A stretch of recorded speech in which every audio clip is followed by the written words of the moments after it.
Welcome to Analyst Talk with Jason Elder. It's like coffee with an analyst, or it could be whiskey with an analyst reading a spreadsheet, linking crime events, identifying a series, and getting the latest scoop on association news and training. So please don't be that analyst and join us as we define the law enforcement analysis profession one episode at a time. Thank you for joining me. I hope many aspects of your life are progressing. My name is Jason Elder, and today our guest has almost 6 years of law enforcement analysis experience. She's currently the Senior Crime Analyst for South Bend Police Department in Indiana. She's also the treasurer of the Midwest Gang Investigators Association. She's here to talk about their newly formed Real-Time Crime Center. Please welcome Brianne Fenton. Brianne, how are we doing? I'm good. Thanks for having me, Jason. Excellent. I really appreciate your time today. And South Bend, I learned something from our prep call yesterday. I'm a little embarrassed. I am a longtime Notre Dame football fan, and I did not realize that Notre Dame was not technically in South Bend and that they have their own municipality. Yep, they have a post office, which makes them their own little city. Funny. See, NBC Sports has lied to me for decades because it says like live from South Bend, which I guess that's where the stadium is. Is the stadium separate from the university, I take it? They're all like kind of in the same thing. I think just South Bend, everyone just knows it as Notre Dame, but technically like it's considered Notre Dame, Indiana, like Notre Dame's address. I gotcha. See, yeah. So I think to really get myself corrected, you're just gonna have to help me out with football tickets this fall. Oh, I don't know if I have any connection for you there. Well, then might have to ask around. All right. So how did you discover the law enforcement analysis profession? I kind of always wanted doing something in law enforcement growing up. In high school, I took some classes that were geared towards law enforcement. And then when I went to college, I originally majored in criminal justice. But after like my first semester, I didn't have a math class, and I'm kind of a nerd, and I missed taking math. So I picked up the math major, and I also did a double major in like sociology. And so I did, 4 years of mathematics major. And so I was like, I don't want to like not do anything with that. Like it was very difficult. So I was looking for something that was law enforcement mixed with like numbers and stats and stuff and be more analytical. And then I found this profession. And so my senior year, like my second semester, I started taking classes that would help me gear towards this profession. And then as soon as I graduated from college, I was offered the position at South Bend, Indiana, the police department, and I ended up taking it, and I've been here ever since. Nice. So what made you switch majors entirely? Because as you mentioned, you went from being a criminal justice major, and then you ended up picking it up as a minor. Yes. So everyone was telling me, like, don't just do criminal justice because you're kind of like pigeonholing yourself because it's like one avenue you can go. If you do more broad like sociology mixed with math, then you have like some law enforcement stuff included in that. So I was able to broaden my education, as well as if I didn't go into this field, I would be able to go under different avenues if I chose to, opposed to just doing criminal justice. Yeah, I agree. I think if I had to do it over again, I would have picked criminal justice as a minor, and I would have majored either in business, mathematics, even computer science. I think it is fascinating, this career, because it almost seems like you folks coming from a different discipline come in with an advantage as opposed to just having a criminal justice bachelor's degree. It's very few and far between that you would have a discipline or a profession that would be the case. But for some reason, I think what you would learn in a minor in criminal justice isn't that far from what you learn as it being your major. But having the mathematics and sociology dual major, I mean, there's a lot that you can bring to the table with that. Yeah, exactly. Yeah, the criminal justice, like, I think a lot of it you can learn in like real life examples or on the job training, or just like your classic person who loves their true crime podcast or TV shows. You can pick up on a lot of like the court stuff or just terminology and how kind of maybe structured of a police department or law enforcement like environment is. So I think when you just do criminal justice, you're only getting the criminal justice side opposed to getting a whole much broader spectrum of education and experiences and knowledge. Like, I think computer and technology and the mathematics and the analytical part is a huge component into the crime analysis field. Like, you need so many different aspects other than law enforcement in order to actually be productive in this field. Yeah. Oh man, sociology, but sociology almost killed me because that was a whole heck of a lot of reading like that. I would have been good with the mathematics part, but the sociology dual major might have killed me. So, A lot of reading and a lot of big papers.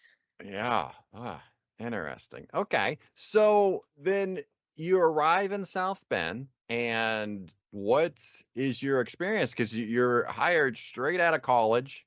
And you had done a couple internships, right? Leading up to this. Yes. I did one internship in college, or I did both internships in college. And one was I was like on the defense side of a murder trial. So in terms of what a lawyer goes through, like, which that was a lot of paperwork and reading the evidence. We got to go to the crime scene and do all that stuff. And it's such a long proceeding. So I got to learn kind of the court side of stuff.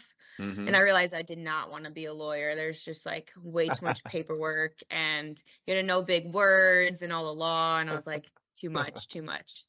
And then I did where I grew up, I went to the local police department, which was a bit different than South Bend. The crime rate's a bit different, but I at least got to do ride-alongs and I got to see different components of the police department.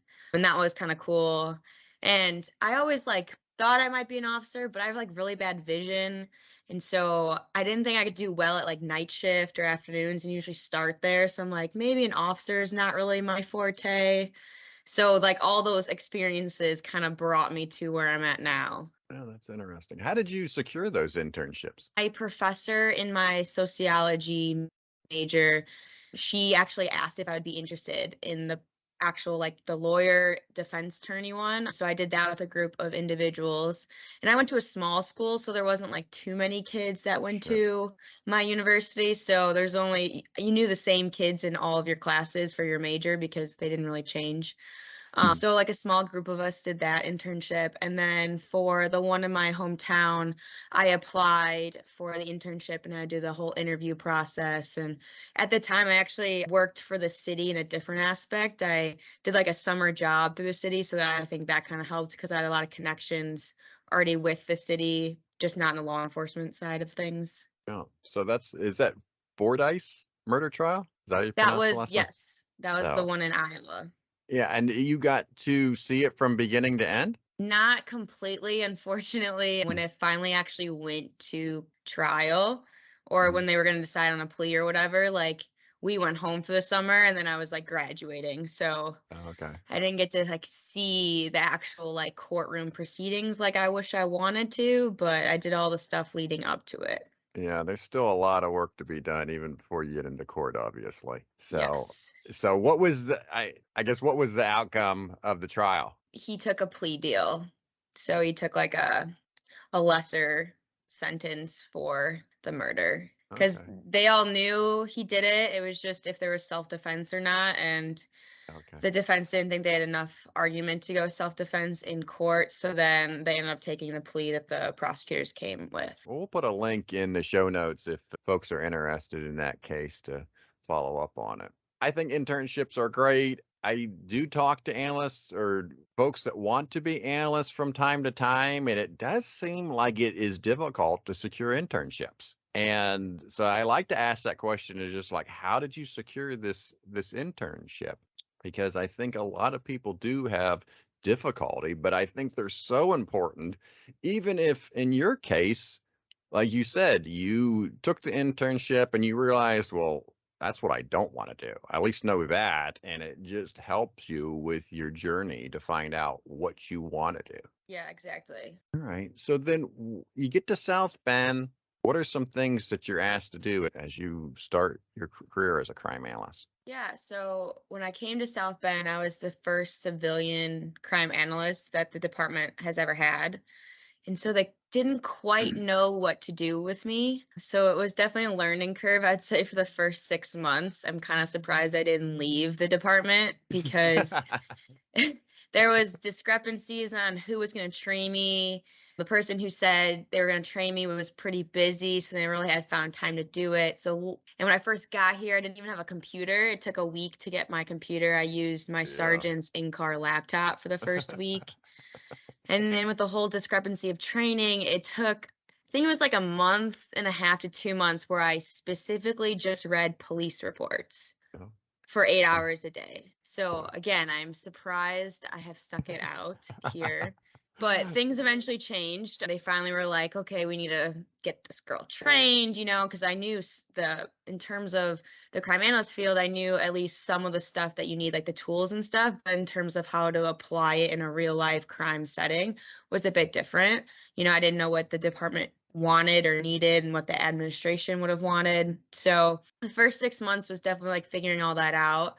And then I finally got into the groove of things, I'd say, after the beginning of the first of the year, because I started in June in 2017 at the South Bend Police Department. And so beginning of 2018, I think I really was coming into my own. And so I took over what they originally wanted me to do, but then I also was able to elevate that and do more into it. So they were doing like a crime report each week, and so it highlights all the major like gun violence incidents, as well as you do some mapping, some crime hotspot mapping. So I took over all of that, and I definitely enhanced it. So we started doing like hotspots more. Instead of just mapping all the incidents itself, we actually did hotspot mapping, where we identified each side of town, like where the hotspot of the town is. And then with that, we did like time and day, as well as supplying like intel on those. So like maybe what houses or addresses might be causing issues, whether it's drug or gang or gun violence related. And then taking the gun violence slides that they would do, I definitely brought more to them in terms of intelligence and information. So supplying maybe what gang are they in, or do they have nicknames, their past events that might be caused. South Bend also is fortunate to have their own ballistics lab in-house, and so our ballistics spit out pretty quickly. And so just encompassing that information as well. So like what cases are tied to each other just based off ballistic evidence. So that meeting became way more beneficial in terms of how do we go into the upcoming week to prevent more future gun violence. So I say that was a big component of when I first started, and then revamped it. And so we still even use this meeting and that whole ideology today. It's changed a little bit over the years because of what we've seen at other agencies and vice versa. So it's evolved a little bit, but it's been consistently gun violence incidents and hotspot analysis. We look at notable events that are happening in the city. So we're on social media to see if there's, any big protest, or are there gang related incidents, or are there these big parties that people are talking about that we might have problems at. So we all encompass that into one meeting. And what's really cool is South Bend, we have our own, right? But we've reached out to all of our neighboring jurisdictions. And so like Mishawaka Police Department, St. Joe County Police Department, we have other agencies nearby as well. We have Michigan State Police, we have Indiana State Police, we have Probation and Parole, we have ATF, we have DEA, even FBI that come to our meeting every week, and they talk about what they have to share. So it's like a very big networking and intel sharing meeting that is mainly for Northern Indiana and Southwest Michigan, and it's very beneficial for our agency and outside agencies to share info and solve cases. That is fascinating. I think that's not done too often. You certainly have quite a guest list on that weekly meeting. Did you say it was weekly? Yes, it's every Thursday morning. In terms of your progression and coming in, and you start developing either maps or reports or other analytical products, and it might not be anything that you're telling the audience that is new, but where I feel that it's so beneficial is these products, once the audience and meetings are used to seeing this data each and every time, it helps people communicate what the issues are and what to do. And because I feel that sometimes, like, well, folks officers and other folks in the police department may know what the problems and issues are, but they're not either all seeing it the same way or they're not all using the same data or the same reference point. So it becomes difficult to work together when you don't have these products that everybody's using. Correct, definitely. That's funny because before I got here, we keep track of our shooting numbers. It's very important for the city in terms of gun violence, and our record system doesn't do the greatest in terms of like distinguishing shootings. So we keep our internal number, and at one point there was, I think, 3 or 4 different people keeping that number, and there was always a discrepancy. Like, I have this number, no, it's this number. And so, like, who knows who's right, you know? There's so much goes on. So that's something else that I was able to assist at the South Bend Police Department, is we made like a gun violence spreadsheet that keeps track of all of our gun violence incidents, that highlights our shootings. So there's one centralized location opposed to each person keeping their own. Yeah. And you mentioned how the meeting has changed over the years, and I really do think that's important. I think every meeting that I've ever been part of eventually went stale. It was good in the beginning. There was a lot of new, interesting ideas that were shared, and then it just seems like those ideas and that discussion eventually dry out. And I do think tweaks to the process from time to time are very good. Yeah, I definitely agree. I think those tweaks were definitely needed for our meeting that we have finally evolved to now. You get your own computer, you get the data, and you develop this meeting. Do you start out as a senior crime analyst, or do you eventually get promoted to a senior crime analyst? Well, that's kind of how the whole progression of the analysts have happened here at the PD. So I started as just like a regular crime analyst because I was the only one. And then based on what I was able to produce and what we were able to assist with investigators and our specialized unit, they saw a need for another one. So then we got another analyst, and then there was 2, as me and another person. And then my sergeant, who was over me, ended up retiring, and he actually came back as a civilian role, which is similar to like an analyst role. And so then we had about 3 individuals with the crime analyst unit. And then with the whole real-time crime center startup, we added an additional like 2 to 3. So therefore, someone had to be over all of these analysts. And I was chosen as that individual since I was here like the longest and understood the field. We didn't really have enough manpower to do, you know, a sworn officer to be over all the crime analysts. Plus, a lot of them don't understand completely what we do. So to have someone who someone could go to ask questions on, how would I do this report? If I want to do a crime intelligence bulletin, like what would this look like? What needs to be here? Like all the technical stuff, like the GIS mapping or using Excel. Like, so sometimes sworn officers don't necessarily know how to do all those applications. Yeah, we would always have the point at Cincinnati Police Department, they would rotate through captains, right? When I was there, I was stationed at basically beside IT, which was mostly civilian, and we would get a new captain rotate through maybe once a year, maybe twice a year.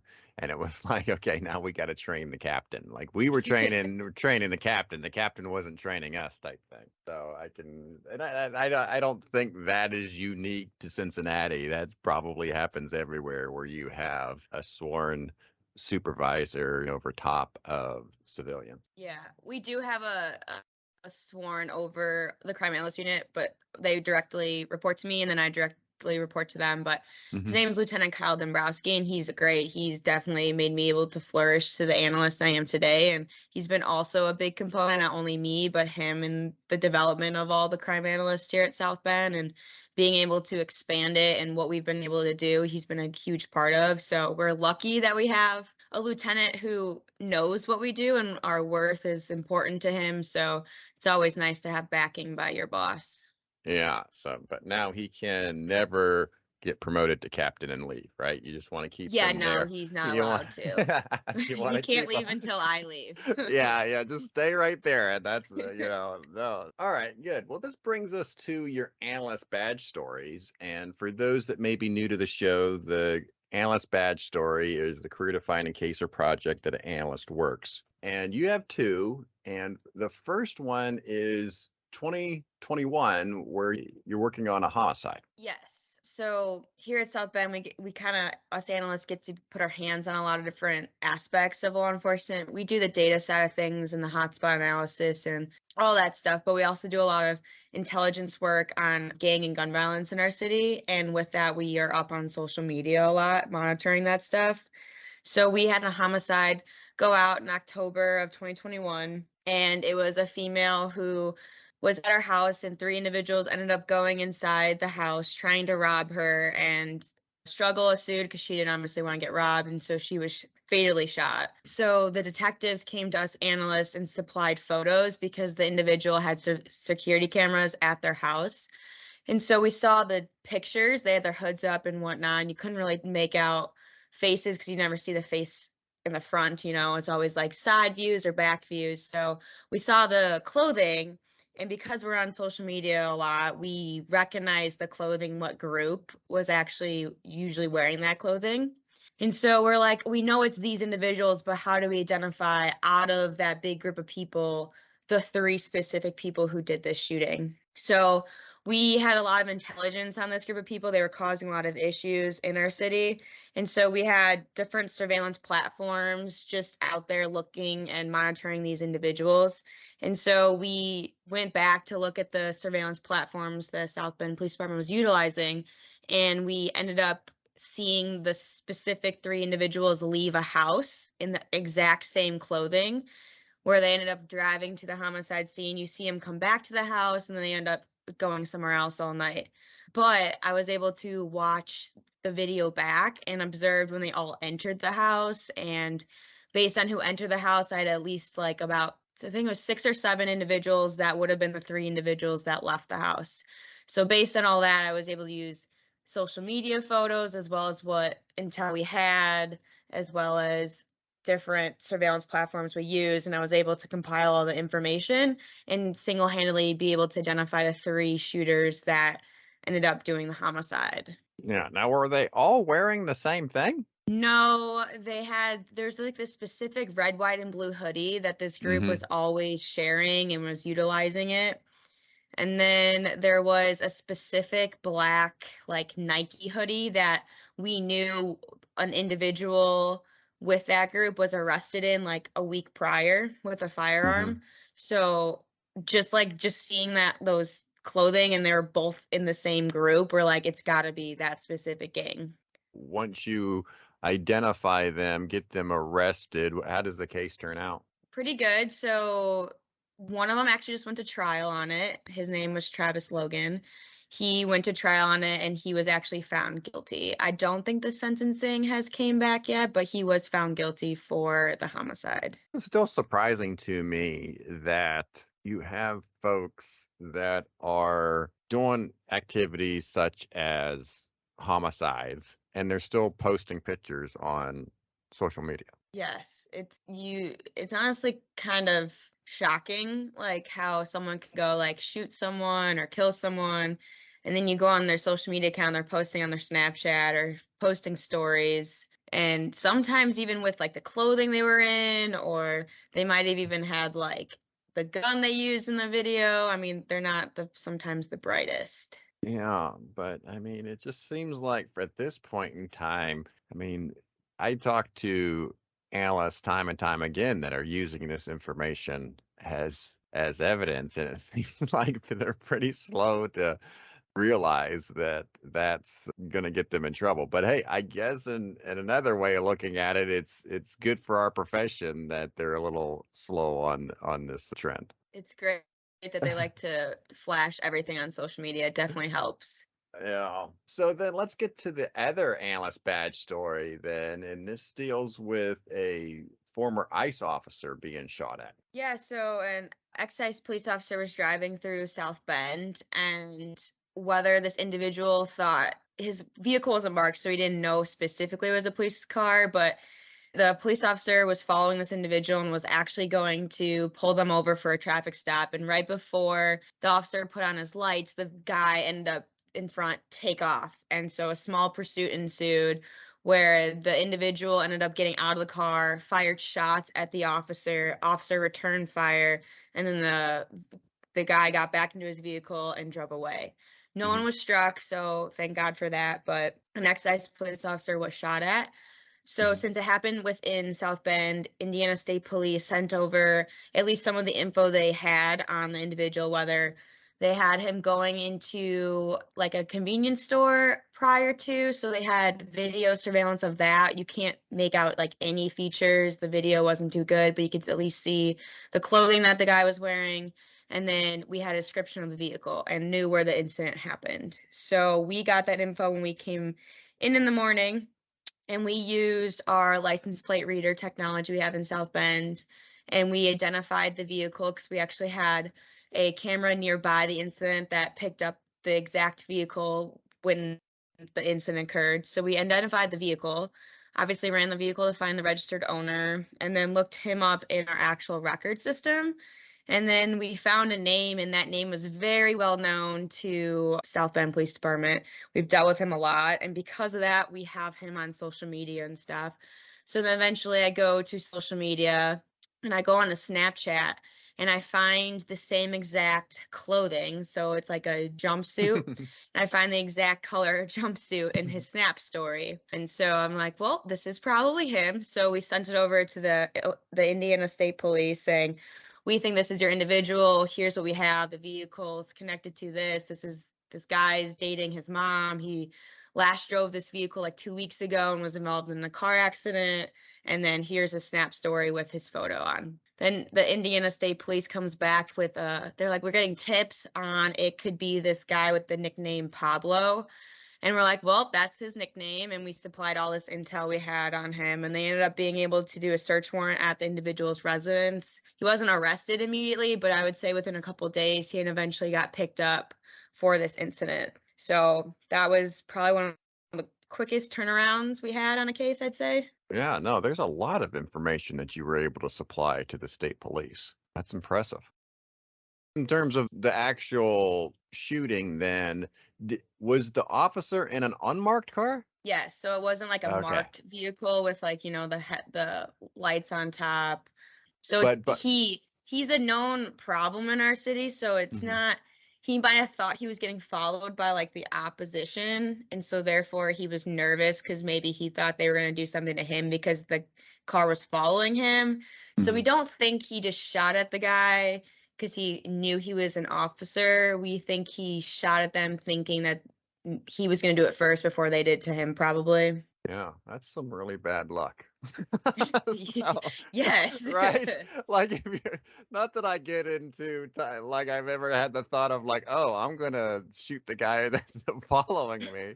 But if you're going to do that, the fact that it's an undercover officer that you're shooting at, it just seems What are like the odds? you're right. It seems like that is some bad luck. But fortunately for the officer, he was not struck. It could have certainly worked out a lot worse.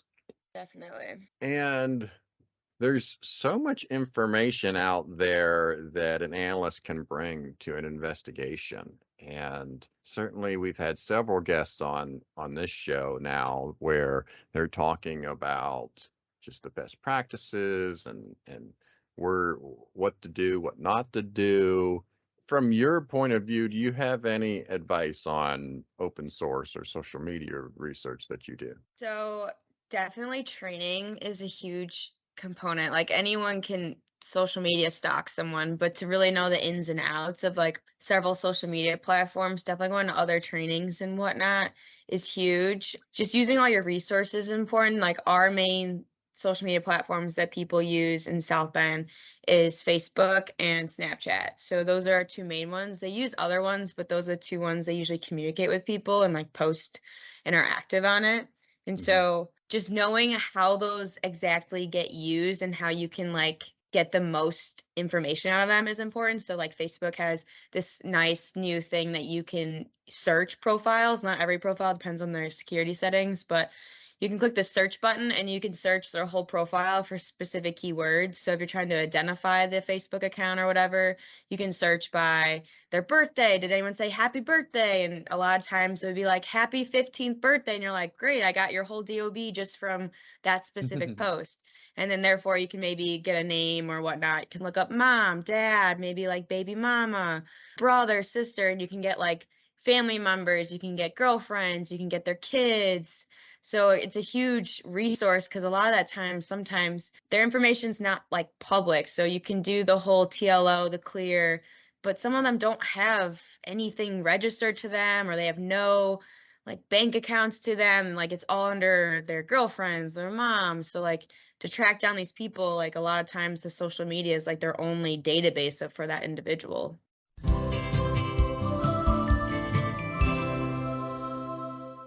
Hi, my name is Nick Lootens. I'm a crime analyst, and I'm here to tell you that nobody deserves to be a victim, but lock your doors and put your stuff where people can't see it. Thank you. You didn't do the dishes? Well, no, I was busy doing other chores. But my completed chores is up 5 in the last 7 days. Yeah, but you're still down 13 over the last 28 days. Well, I see your shopping purchases is up 20% this month. My spending is still down year to date. In fact, my black shoe purchases are half of what they were this time last year. Well, thank goodness last year wasn't a normal year. Plus, I bought you new underwear, so your clothes purchases is up 40% this month compared to last month. Oh, wait, there were no clothes purchases the previous month, Miss Perfect.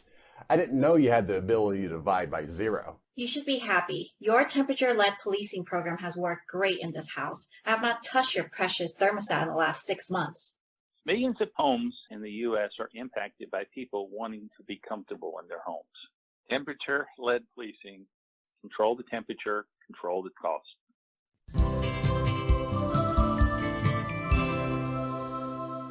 Well, let's get into the development of the Real-Time Crime Center. So this just came online in December of this past year. I really want to get into your role as an analyst helping to develop this center. Absolutely. So we had a bunch of technology. So South Bend, we are fortunate enough to have a lot of different technology, whether it's ShotSpotter, license plate readers, clear for the public records, a lot of different stuff here. But we had to get new technology. And so I was like to train the trainer. So I had to learn all the new technology and then therefore train the other analysts to like, this is how we will utilize it. This is what you need to do. So I had to learn all of the different technology, become an expert on it before training all the new analysts with it. And so we had a couple new technologies, and one of them we went with was Fusus, and that's a big component of our real-time crime center. It encompasses our CAD system, our flock, which is our license plate reader, our ShotSpotter, as well as all of our cameras. So we're trying to expand how many cameras we've integrated with our Fusus, but currently we have like 105 city cameras in addition to Notre Dame's cameras that we can access live. So if an incident were to go out real time near one of these cameras, we can pull up that feed and supply real-time information to the officers. So developing that, and then in addition to that, we had to hire a couple new analysts. So I went through resumes, I was on the hiring board, and then training was a huge component. And like I said, South Bend has a lot of technology, which can kind of sometimes be overwhelming for new individuals. So it took maybe about 3 to 4 weeks just to get training in all the different software and databases we use to really get them comfortable before really utilizing the Real-Time Crime Center to its full capability. All right. So with the Fusus, it sounds like it gives you access to multiple input sources and then allows you one communication path out to the officer. Is that the main purpose of the software? Yes, it definitely utilizes it. We have so many different stuff. You don't want to keep having to open new databases or log in, having so many logins. So it's trying to get one-stop shop basically with Fusus. And so far it's been pretty good with that. Okay. And then obviously you have your typical computer. Was there any hardware that was special to the center? So we have a nice, great big video wall, which everyone is amazed with when they walk into the room. It's like the room to see right now. So there's this big video wall. So not only we had the room where the real-time crime center at the South Bend Police Department used to be a storage room. And then before that, it was like the old school, like typewriter typing room. So it's been revamped a couple times. They had to like take down a wall, and then like we got new carpet. We had to get all new desk, all new monitors and computers in there, pads and stuff, to do the social media stuff. And then in addition, we had a great big video wall. So it's like the screens, I don't know how wide they are, but it's like a 2x4. So there's like 8 total screens that make one big screen, and then we can throw up whatever. So it's like a command post. Like if something's happening, the analyst can be in there with any other commander or administration member or command staff member and pull up video camera footage if we need to. You can see all of our ShotSpotter stuff. It's just like you can see it all on the big screen opposed to like cuddling around one computer station to look at something.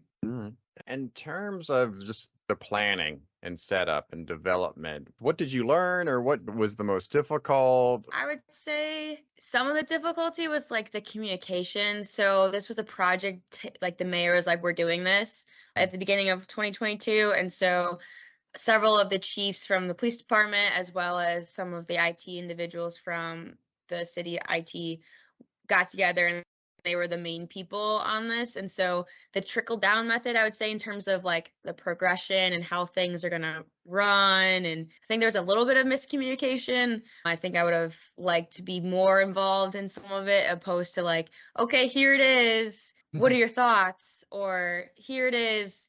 Do you like it? I'm like, well, what if I don't? I feel like it's a little too late to say that. Oh, yeah. Stuff like that. So I think just a communication issue with IT and our command staff and the people who are actually going to be in the center. I think that could have been a little bit better. What is the old saying? If you're going to have me cook dinner, at least let me pick the groceries, kind of thing, right? Yes. So, all right. And then how did you enjoy hiring? It's definitely an interesting thing. I've been on, I think, like 4 or 5 hiring boards since being at South Bend. I've never been a nervous person for interviews. I always think you know yourself the best, right? No one can say anything other than what you know. So some of them, you can really tell some people are just so nervous, and you just wish you could be like, relax, like just having a conversation. You don't have to freak out. It's okay. Like we were all in their situation at one point. So definitely a wide variety of interviews you see, but it's definitely nice to be included on those, and all the other analysts are usually included on the hiring boards just because we work as a close team, and we definitely work as, I would say, like a family environment where we help each other out. It's not like someone's gunning for someone's position or they want to look better than the other ones. We all work as a collective team, and so everyone having input on that member is very important because we're all going to be working together. And if someone doesn't like someone, we don't want tension, we don't want to build the relationships we already currently have there. Yeah. Yeah, I always joke around and say, thank goodness they don't record your interviews. So that would be so embarrassing to watch your first couple interviews when you're in your early mid-20s trying to get a job at a police department, right? And it's certainly good. I definitely couldn't. I don't like watching myself over. I was an athlete in high school and college, and so watching film and stuff, I'm just like, oh, I was such an idiot. Like, why did I do that? I just like hate watching it over. It's sometimes difficult, but it's sometimes funny after someone gets hired, you go back and you're like, so what'd you think of the interview board? I always say, was anyone intimidating looking, or what'd you think of your first impressions on us?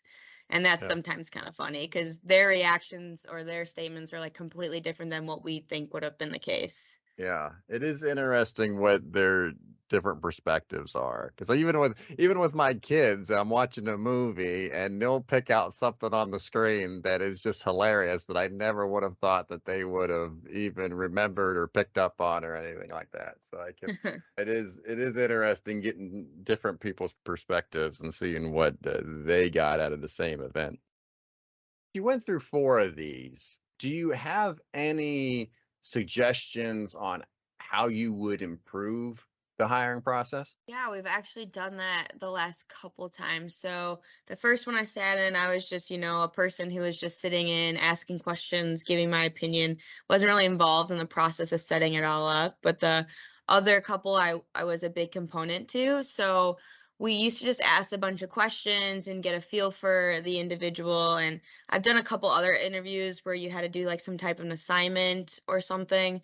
So I really liked that component because people can say something in a question and they can elaborate, and some people might be really good talkers, but in order to sit down and do the work, like that's important as well. So this most recent time, we developed an assignment that people would have to complete if they were interested in, if we were going to extend an interview to them. So before their interview, they would have to complete the various tasks on this assignment. Okay. So I think that's a good component to hiring analysts, is having some type of like a check-in, whether it's checking in on skills or checking in on their knowledge or something like that before you hire them or before an interview. Yeah, I feel that a lot of interviews and a lot of training for analysts don't mimic their day-to-day activity. And if you think about the idea of going in front of a panel and having that interview, that might be the last time you're ever in front of a panel as an analyst, right? Yeah. I mean, you can certainly argue, well, they're going to have to do presentations, or they're going to have to do, you're always going to have to sell yourself in one way or another. But I do feel that a lot of interviews, if they don't have any kind of practical task, that you're just relying on how this person presents themselves, which, as you mentioned, some people are really good at it, and then you get somebody that's not as good as fit, and you might get somebody that's not really good at it, but they have the skills that would have been perfect for what you're looking for. Exactly. Yeah, it's a good way to put it. Yeah, because I think that, as I said, with training too, like I feel that, and we'll get into training, I guess, a little bit, but I do feel that with training, it's a lot of just sitting there, absorbing a bunch of information, and then going home. And there's not really a lot of X's and O's behind the training. It's just all about just awareness. And it's really surprising that that hasn't really changed in 20 years. Yes, I agree. I feel like a lot of times you go to trainings and it's a lecture, and half the people don't even really want to listen to a lecture, right? You want the hands-on training, like, let's bring our laptops here, show us like what you would do if this case, like a practical thing, like I get this case, and then how do you go from this case to developing info? Like, where do you look? What do you find? How do you produce that stuff? So is the real-time crime center, I take it, is it shift work? Are you 24/7? We started off just like day shifts, so regular day shift hours. So we're like 8 to 4 in the real-time crime center, only Monday through Friday, because we're started off with 2 in the real-time crime center. But it started off, and then come late summer, where the administration with the mayor's office and our command staff are going to reevaluate and see if maybe more analysts would be beneficial to maybe almost do like a 24/7, maybe not complete coverage every day, but maybe about like 20 hours or something. So we're hoping to expand here in the next couple months. Yeah, we had a real-time crime center developed when I was at Cincinnati Police Department, and on the street they called them the part-time crime center because they were only open. Yeah. They were only open Monday through Friday, like 8 to 5 or whatever it was. I was like, yeah, because that's where all our crime is happening during that time, right? Exactly. What's the makeup in terms of who's all in the center? Obviously, you have analysts, and Yes. is it just folks from South Bend PD, or do you have other jurisdictions in there as well? It's just South Bend. So we have 2 South Bend analysts that are in there, and then I float between what I currently do and also go to the real-time crime center. But we have like a group email that we all use. So not only do they do real-time stuff in terms of watching cameras, helping with calls, stuff like that, we also have a intel email where people can ask for requests, whether it's find social media pages, identify social media pages, need like a person workup. We do have our own facial recognition software, so maybe a request to do that. So we all kind of work on collectively on all the requests that come in as well. So they kind of like a dual role with intel work in addition to real-time crime analyst work. Right.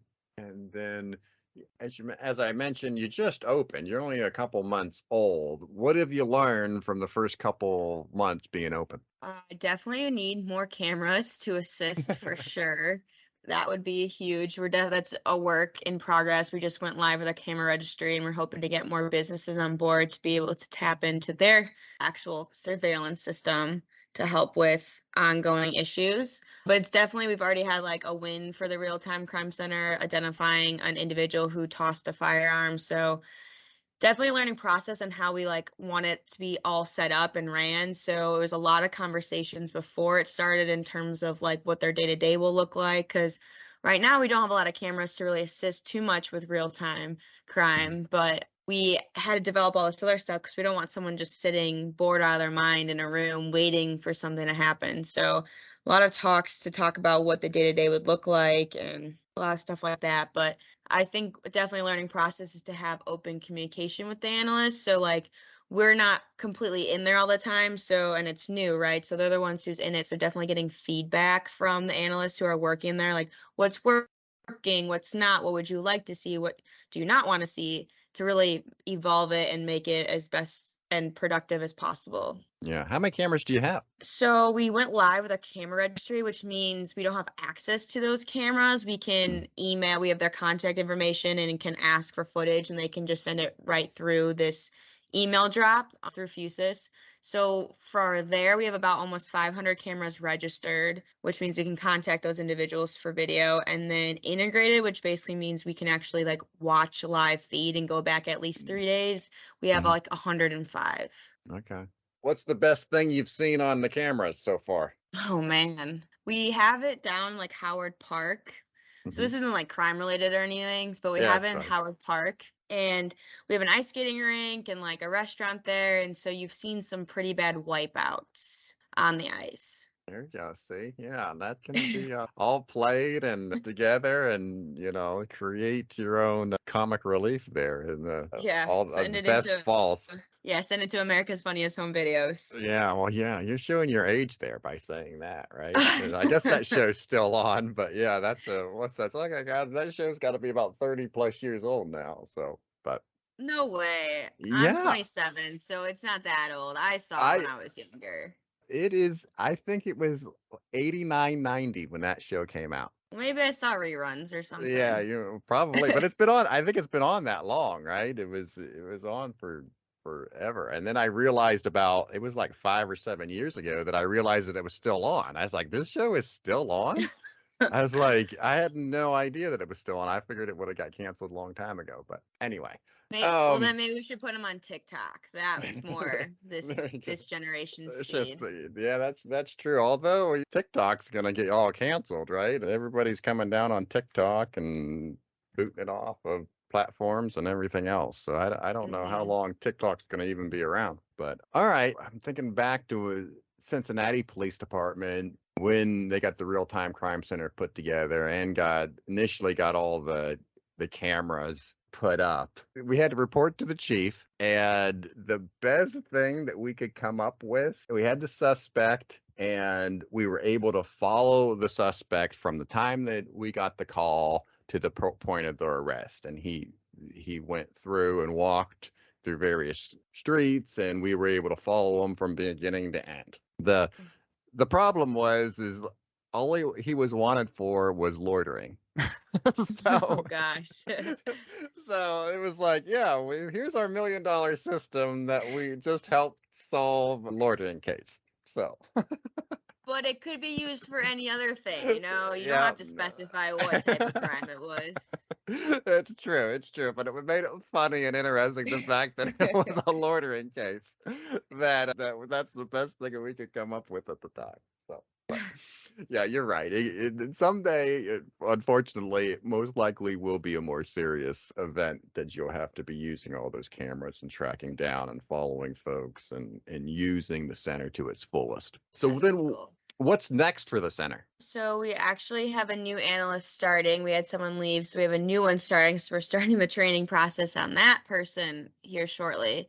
but definitely getting them more immersed. So they're kind of younger, new analysts who don't have as much training in the field. So obviously we show training on how we do things here. Like I said, it takes about close to a month, but definitely get them going to other trainings, whether it's conferences for analysts or just trainings that our city provides in terms of different like Excel and Microsoft PowerPoint, stuff like that, just to better their skills. And like I said, I hope in a couple months when we revisit and hopefully we expand the center for maybe not 24/7, but maybe like 20 hours in a day, something like that. So hopefully we have more coverage, more analysts, and hopefully more cameras. Yeah, you'll be the 20-hour crime center.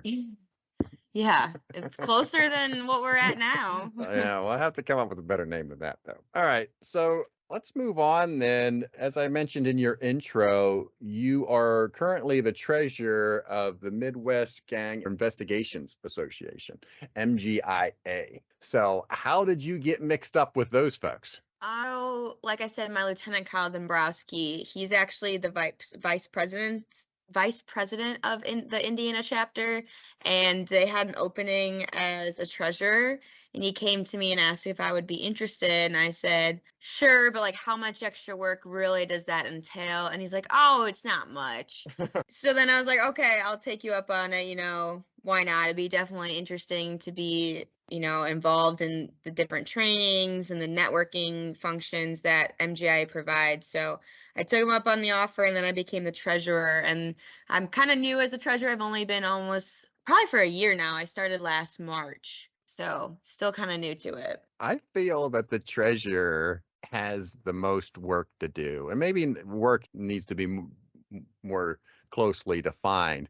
But it seems to me that in terms of all the other positions that an association normally has, whether it's a secretary, a vice president, a president, the transition from one person to the other taking that role it seems to be more fluid. But that treasurer spot, like there has to be definitely a handover when you go from one treasurer to another. And it does seem like there's definitely some check marks that absolutely have to be done legally for an association for a treasurer to do. I mean, and I don't know if you feel that way, but that to me, the treasurer has the most specific role, I feel, in any association. Yes, I gotta keep the books, but luckily the president, Chris Sallows, he is great. He is actually so MGIA is made up of 12 states, so each state has their own board, and then we have a national board, and Chris,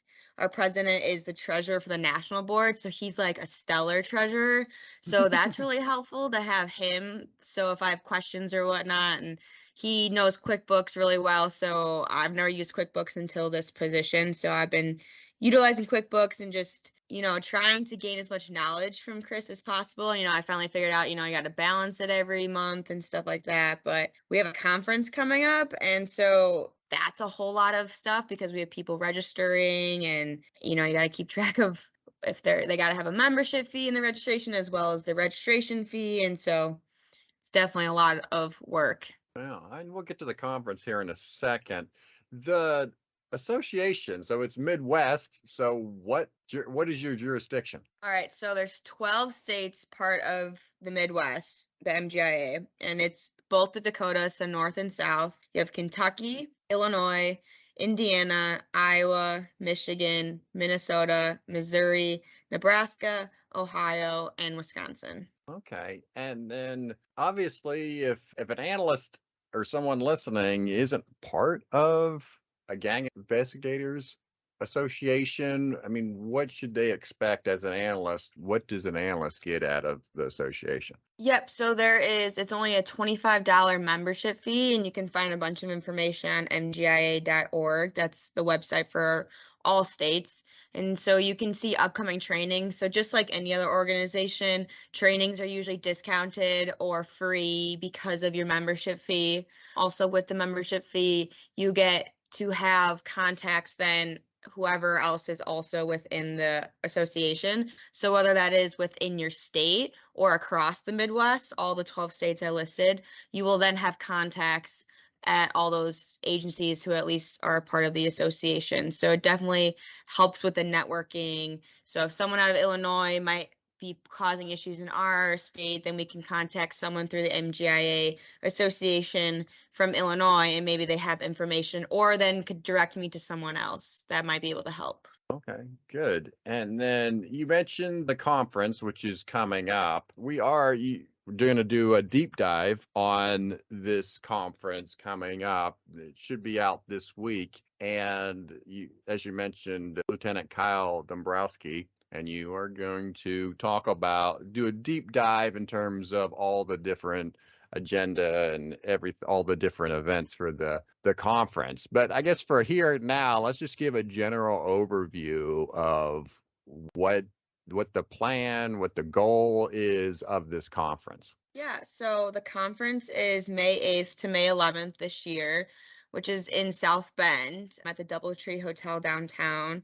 And basically, each day there's a various range of topics you might experience. It could be Gangs 101, it could be Gang Task Force, Gang Prosecution, open source, social media, something for analysts to look forward to. There is one day where there's a 4-hour time block where there's an analyst and a gang supervisor from Los Angeles coming to do a talk in terms of what the role of a crime analyst is in terms of gang investigations and a gang task force. So I'm very excited for that. But this big conference, I'm civilian, so you can be sworn or civilian law enforcement personnel to come here to the conference. We have, whether it's sworn for, it could be federal, it could be state, it could be local, it could be probation and parole, it could be, it could be you work at a prison or a jail. It could also be for prosecutors as well as crime analysts. So a wide variety of law enforcement personnel are welcome and encouraged to come to the National Gang Conference, which is this May. All right. And I see you're also partnering with McLaughlin, which is the local risk center. Yes. So they're going to provide some info on what they can provide to assist in investigations. So a lot of agencies don't necessarily know the free resources that, based on where your state's located, that you actually have access to use. So if you don't have it at your agency, a lot of other agencies are out there. McLaughlin, we have Indiana Fusion Center. There's a lot of different stuff that you can actually go to that are free for your agency to use, and that can help with your investigation. So we will be partnering with them, and I believe they'll have a vendor table, as well as they'll be even, I believe, speaking at the conference. Yeah, it's always important for an analyst, whether you're a new analyst or a seasoned analyst, to know what you have access to. And whether especially if it's free and you have access to it, to know when to use those tools, even if you don't use them on a day-to-day basis, but to understand your local risk office and what they provide, because you'll need to know when you need to contact them. And so you got that coming up in May, and is this your first conference? I went to last May's conference. It was in Iowa last year. So that was I was on the board for a couple, 2 months, and then I went to the Iowa one. But this is my first time hosting a major national gang conference and going to at least in South Bend, because we did in South Bend. It was held in 2018, but I was relatively new to the department and did not go to that original training. Okay, so what are you looking forward to this year? The networking is very a big deal for the gang conference. So after every said day is gone, you have all your classes, you do all this training, and then we do MGIA puts on a networking event, so you can come and hang out. There's snacks, there's usually some alcoholic beverages offered, and you get to network and really develop those relationships a bit more than just sitting next to someone in a 7 to 8 hour lecture, opposed to that. You can at least get to know each other on a deeper level or understand people better than just being in the structured classroom environment. All right, well, good. So, and as mentioned, we're going to do a deep dive on the events, so we'll definitely put a link to that when to this episode when that's going to be available. All right, Brianne, let's get into some advice for our listeners. So You know, you talked about starting about new analysts, talked about hiring. You know, what advice would you have for our listeners? If you're trying to get into the field, I would look at multiple different job descriptions to see like what type of skills you might need. So you don't always have to be in the law enforcement field to get those skills. So whether it's GIS, maybe take a GIS class in college or find one that might be offering a class, or go find training on Microsoft Excel or PowerPoint, to develop your technical skills. So just because you haven't had an internship necessarily in the crime analyst field, just being able to utilize the different skills and tools and then being able to apply them in the crime analyst field is definitely key. Obviously, finding internships or like a shadow experience is important. When I was trying to find a position, it was really hard, like you said earlier, to find internships and stuff. And so lately here, we've had a bunch of high schoolers and middle schoolers talking about what they want to do with their future.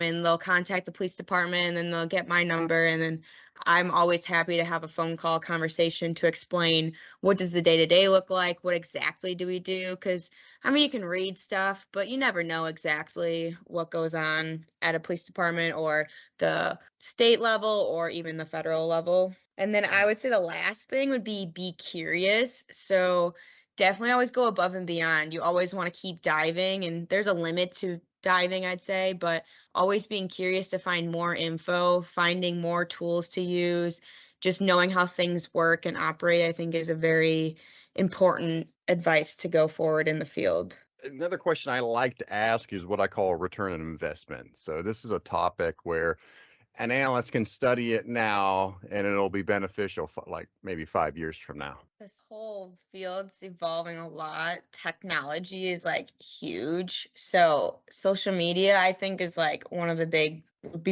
things. So yeah, things like you said, TikTok might be going away, but definitely the main ones, like in terms of what I deal with a lot of gang violence. So they're communicating through Facebook opposed to cell phones a lot. So really understanding the social media and what the changes are and like what you can get from a search warrant and what can you get like just looking at their account.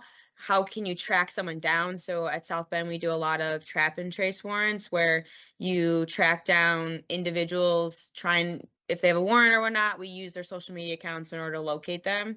And so I think social media is like one of the biggest components in at least the crime analyst field that I experience. Yeah, another thing I just thought of too is I don't feel that in the analyst profession that there's that much math, right?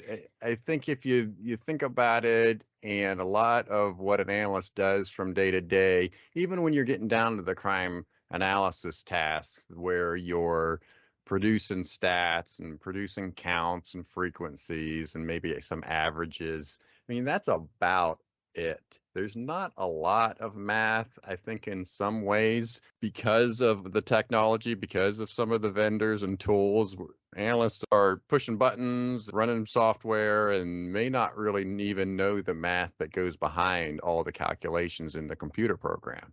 Given the fact that you're got the bachelor's in mathematics, how do you feel about the absence of math in the profession? Yeah, you're definitely right. I'm not doing derivatives or anything like that or doing limits, but that stuff I didn't really like with the whole math. It's like not something that's like you're going to use in the daily, but definitely at least understanding. I think my mathematics comes into a role in terms of how I think. So the analytical part as well as understanding. So like we don't really have cool technology for analysts to use in terms of like the data analyzation. We use Excel. So yes, you can do like different formulas and stuff, but you kind of have to understand what your numbers should look like because any numbers can have a different story to tell. So you have to make sure your math is correct, but it's definitely very, very minimal. I like knowing how things work, so knowing at least the formula or why things are doing it or what they're doing is important to me. But it's now easy where you click a button or you type in a formula and then you get whatever you need to. You don't necessarily have to know the math behind things, which think is beneficial for the field because you don't want people to have to go take math in order to be a crime analyst, right? It's not needed. You don't need to know how to do derivatives and differential equations and all that stuff. All right. So now it's hot take time. So this is, I don't have a name for this segment yet. I was thinking about unpop for unpopular opinion, but I don't know how that rolls off the tongue, unpop. But do you have either a hot take or unpopular opinion with law enforcement analysis? Yes, I do. From my experience, a lot of law enforcement personnel, like sworn side of things, don't necessarily know what analysts do, which is fine. But they also, I think just because they don't understand or how utilized we are, they have a certain opinion of civilian analysts. So I would say when I started, it was definitely a very different dynamic. Me being a young female civilian analyst, I think rubbed people the wrong way. And so it took longer, I think, to prove myself. So, I mean, like I said, they don't necessarily know what we do. So until they work with an analyst and see what we can produce to them, their mind usually changes. But there's a lot of comments and you hear a bunch of stuff like, what do they do for us? Why are they telling us to go there? We already know that information. So I think getting into the field, you definitely have this stigma between the law enforcement sworn side and the civilian side. And hopefully that goes away, but I think there's still some type of wedge between them. Like I have great relationships with the detectives and the unit I work with, but in terms of all the patrol individuals, I think some of them definitely don't agree with what we do because it could be potentially because we're making them go do work that they don't necessarily want to do, or they don't want to be told what to do because they already know what to do because they've been on the streets for so long. So I think there's that little stigma between civilians and sworn. Yeah, it definitely seems like it's a rite of passage when you are an analyst and you win over that either officer or detective that may have given you a hard time in the beginning. It does seem quite satisfying when they realize how you can help them.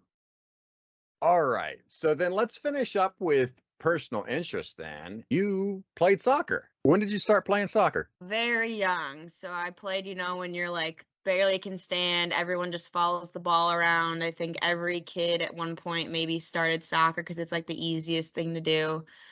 So I started when I was really young, and then I played throughout school all the way until high school, and then college. I was fortunate enough to be offered a scholarship, so I played college soccer for 4 years. And then I graduated, and I thought I would, retire, hang up the cleats, but I definitely just can't get rid of soccer. I definitely love it too much. So I've been playing a couple days a week in like an adult women's league or an adult co-ed league. Yeah. So how has it been playing now in this rec league as opposed to when you're playing in high school and whatnot? My body's older, so definitely sore and injured occasionally. Some people, like, it's a wide range, so there could be some younger people who are like, playing because they're in college or just out of college, so their level of fitness is a bit different. Yeah. Some people take it a little too serious. Like, I'm here to, play soccer, enjoy. I'm competitive, but like I want to walk into work the next day, where some people are out for blood. And yeah. But no, I gotta imagine it's pretty good exercise, and even the mental competition is probably good for you. Yeah, it's definitely a whole different beast than it is in the crime analyst field. Yeah. Now, do you enjoy watching soccer? Yes, I definitely watched the World Cup that was recently on, and I'm a huge women's national soccer team fan as well. Because I'm not a soccer fan, but I'm always fascinated with how excited folks are who are fans of soccer, right? And I will just sit back at parties and I'll be in with a group of people that will be just talking about the English Premier League, and they'll obviously be rooting for different teams, and they'll just be trash talking and excitement and all this other stuff. So I get excited just watching the fans get excited about this particular topic, even though I'm totally foreign to the whole soccer thing. Yeah, I think it's cool because, like, not really in America so much, but in every other country, soccer is like American football for them. It's like the sport to watch and be a part of, and you live and die by your soccer team. Like, people will be depressed, if they lose and if they don't make the playoffs and all that stuff. And I think the Premier League and all that stuff is really cool because if regulation, like if you lose or if you're the bottom of your actual at the end of the season, you go down to another level. So I Yeah. think that's cooler that you don't see here in America. Like if you like sometimes it's like we want our team to suck, right? Because we get a higher draft pick or Yeah. all that stuff. In England and all these other leagues, you can't do that because you get regulated down. So I do have a Premier League. I'm a big Man City fan, so Okay. I do like them as well. That's my English Premier League team. Yeah, no, I do. Sometimes I do wish in American sports we had regulated them to get dropped down. I was like, you know what? You suck so bad, you deserve to go down to another league. Yeah. So, yeah, and I was in Belize the one year where the World Cup was going on. And we were in Belize, like inner Belize, not tourist trap Belize. We were in a little village, and man, the little village was hopping, a lot of people on the streets, and then the game started like a half hour later and then totally cleared out. Like there was not, I mean, you could have probably burglarized every place in there because everybody was in a bar watching the game and in complete excitement of the police team playing. So it was again, it was exciting to me to watch that, to watch them watch the game because to Yeah. me, I don't have a horse in the race, but to me to see them so excited was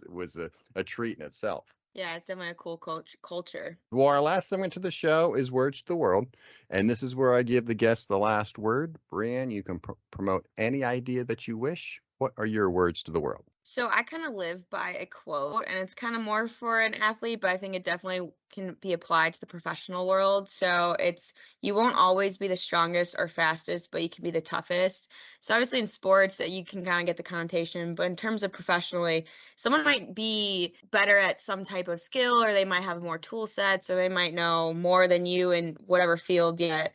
But if you can outwork them, or if you're just as hardworking, then you'll get there and you can outdo whatever that person can do. Very good. Well, I leave every guest with you've given me just enough to talk bad about you later.